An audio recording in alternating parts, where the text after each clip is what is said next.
Now, what about the other stuff that you're starting to get into? Because I've been looking at your. Of course, being at Mutation Creation, how can you not, pick up some really cool ball pythons and, go into the whole breeding thing? So this would be my second year breeding ball pythons. I think I had about 9 clutches this year. Might be aiming to 12. So there's been a couple of, I've learned a lot from Mutation Creation, Billy, Austin, all the guys there, as well as, being around the ball python community. So picking up little tiny things and just, putting the pieces together and figuring out how to breed. It's something that I also enjoy doing, and it's become a bigger passion of mine throughout these, 2 years that I've been breeding ball pythons. So I've definitely, this year kind of gone a little bit heavy on, buying stuff like pieds, clowns, all different kinds of breeders. And, I also enjoy just making them, and, seeing what other people make is, probably the greatest thing too. So I'm actually looking at some of your stuff on your page right now. You have a lot of videos of some sick pieds and stuff. Are those pieds yours? So some of them will be mine. If not, they'll be the person who owns it in the description. So Some of them would be Billy's, Austin as well. I believe I might have a couple of videos that I posted up.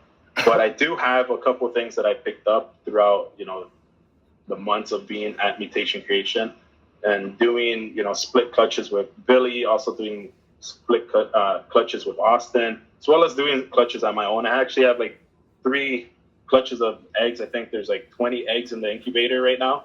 What? Of just ball pythons. Yeah. So what's in there? So one of them happens to be a pastel bred to a high intensity orange dream Enchi, and I believe it might be possible het pied. The other one is kind of like a secret clutch because I don't really know what's going to happen. So I'm going to have to keep that one a little bit more of a secret until to see what fully comes out. Let's talk about the possibilities, dog. No, because honestly, I don't even know what exactly is going to come out. So that's why I don't want to say exactly until I know for sure that fits in there. I know what you mean, Doug. That's cool. Yeah. So I hope it is what you're shooting for. How about that? And then some. Yeah, for sure.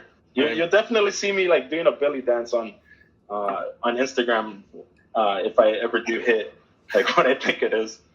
Billy's dance is a little kind of hickey, right? It's kind of like a hit, he's kind of going all over the place type of thing. It was the time where he hit the monsoon, right? So he was. Honestly, I don't even know exactly what possessed him. He just turned into someone that just started dancing out of excitement, right? So I know what possessed him. Fucking commas in a check and shit and fucking. Honestly, I think it was just a matter of just hitting that monsoon, right? If he was after the money, he would have sold it by now. He still has it in his rack. No, but Billy's longevity. He's not thinking about money on that snake right then and there. He's thinking about 5 years from now and what it could produce. And the groundbreaking shit he that month, no one else did that, he's fucking, exactly. That's pretty fucking legend. And, but Billy, he's going to keep doing stuff like that. So, no, for sure. Let's think about Billy. Now, you said you learned a lot from Billy and whatnot, and, especially collecting snakes recently. What was one of the most, what was the first thing Billy did that really fucking blew your mind? When you he's all right, work for me, come to the facility and all that shit. What was it? What was the impactful moment you had with Billy? Honestly, it almost seemed like every single day I was learning something new going there. Right. And, initially, he invited me to come over, to, record some videos, to maybe see if I wanted to edit his videos. At the time, he wanted to start Patreon, which this was 2 years ago, right, that he wanted to start Patreon. But, we kind of went in the direction of starting YouTube, which he already had a YouTube channel and it was already growing. So me being on the team, I was able to, edit a couple videos and kind of just show him the format of what YouTube is like. And even though I'm pretty sure he was doing great. His channel it was growing, but I guess just being there, I was able to add a little bit more.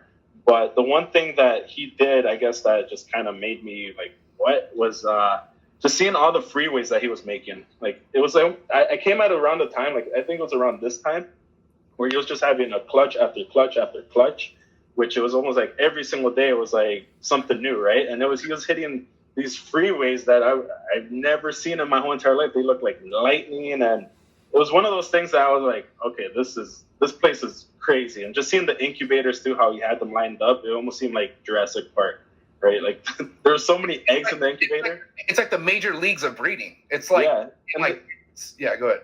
And the crazy part is that, you know, he's from the same place that I'm from, right? And we just never really crossed paths. And I went to every single expo, so did he. For some reason, at the time, we just never really crossed paths until, you know, the CRBE came. That's when Miguel, Brian Barczyk, Justin Kabilka, Aussie boys, they came down to Canada. Mm-hmm. And yeah, that's how we kind of met at the CRBE, you know, the dinner afterwards. I didn't even meet Billy at that dinner. And it was through Austin that I met Billy, I guess, because at the time I was just, you know, talking to Austin at the dinner. And yeah. The next day I got a message from Billy and came by. Damn, that's crazy, bro. So, and then I think you're right with the freeways and shit and the highways, and I mean those were like shit that made me get so crazy about wanting to produce that type of stuff because. Yeah. I mean, it's kind of like, I mean, even now, even the stuff he produces now is still different from other highways and freeways what people are doing. Like they're all intense. They're all like so much other shit going on with them and stuff. So Billy's pretty far ahead of anything when it comes to like the shit that he's working with. You know what I mean? So exactly. You're like, you know, if you ever do want to take it there, you know, you could take it there. You know what I mean? You're already there, basically. I'm just saying, you know. I mean, I did pick up a couple of things to make freeways as well as on my own. To make crazy clowns as well as some amazing pieds too. So I have put myself in that position where I do want to take, you know, ball python breeding to that level. Maybe not to like mutation creation level, but you know, just have a decent collection where I could like produce a couple amazing things as well, right? So, What's one of the things you're looking to learn more about with ball pythons? If you could pick something. If I could pick something, would be a lot more, I guess, of the genetics. You know, like I said, Austin, he's really good at like egg is cut, and he's like, this is this, and I'm like, how? Like the thing is still in the egg. Like, how do you even see that? So right. I guess that's one thing that I really want to get good at. I think when it comes to marketing and social media, and I think I have that down. So it's the biggest thing. Yeah, and but when it comes to the actual breeding, you know, I've had a couple clutches on my own, so it's as well a learning curve. But I was able to produce a couple things as well as, you know, get a couple things that I'm really happy about. So yeah, it's learning little tiny things from everyone. I think at the end of the day would be, you know, my end goal. Okay, and that's, you know, if you're involved as much you're involved now, everything you want to learn that you just said is you're gonna start picking up. It's just so much, bro. Like honestly, that's why personally I kind of just backed. Like I came in full force wanting to just do ball pythons, and I really saw like how much fucking.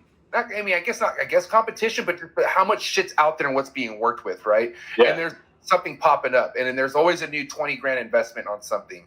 And personally, I would never be satisfied with all the shit that people are doing at this point. So I'm like, I just kind of just backed off a little bit because I started focusing on the chondros. I got obsessed with green tree pythons and pouty and things. So, you know, I found ball pythons are my damn foundation. They're never going to go anywhere.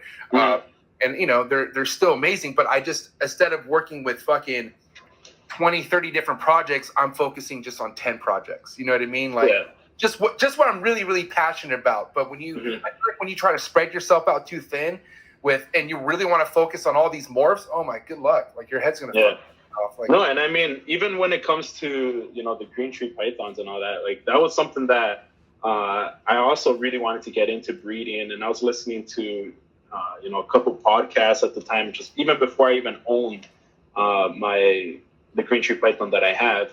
And, you know, I wanted to also get into the breeding, but you know, it just seems like they're a little bit more trickier. You need to have the right pairing. You have to have the right, maybe I'm just doing it wrong, but for me, I just didn't have any success breeding my green tree python. And unfortunately, the male that I had passed away, so I was just left with the one female that I still have right now. So green tree pythons is something that I always wanted to get into maybe in the future. Rewind. So